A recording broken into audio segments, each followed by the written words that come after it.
আসসালামু আলাইকুম। টি-20তে ১০০ উইকেটের মাইল ফলক স্পর্শ করল মুস্তাফিজ। টি-20 ক্যারিয়ারে নামের পাশে ৯৯ উইকেট নিয়ে আজ খেলতে নেমেছেন মুস্তাফিজুর রহমান। সেঞ্চুরির জন্য অপেক্ষা করতে হলো ইংল্যান্ড ইনিংসের ১৪তম এবং ম্যাচের মুস্তাফিজের ৩য় ওভার পর্যন্ত।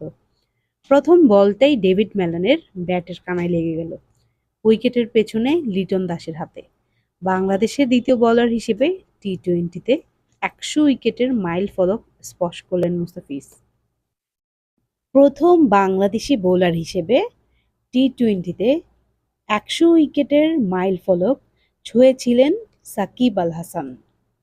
তবে একটা জায়গায় সাকিবের চেয়ে এগিয়ে মুস্তাফিজ।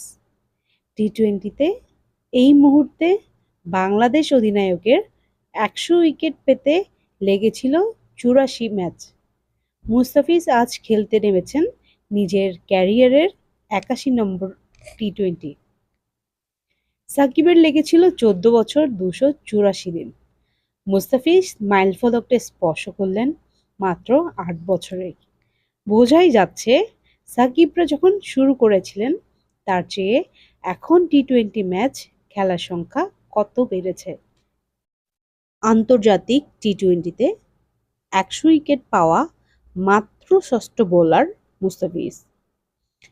এ তালিকার সবার উপরের নামটা নিউজিল্যান্ডের টিম সাউথের ১৩৪ উইকেট। সাকিব আছেন ২ নম্বরে। মুস্তাফিজ ও সাকিবের মাঝে আছেন আফগানিস্তানের রশিদ খান ১২৬ উইকেট। নিউজিল্যান্ডের ইস্ট সৌদি ১১৪ ও শ্রীলঙ্কার লাসিথ মালিঙ্গা ১০৭ উইকেট। ধন্যবাদ সবাইকে।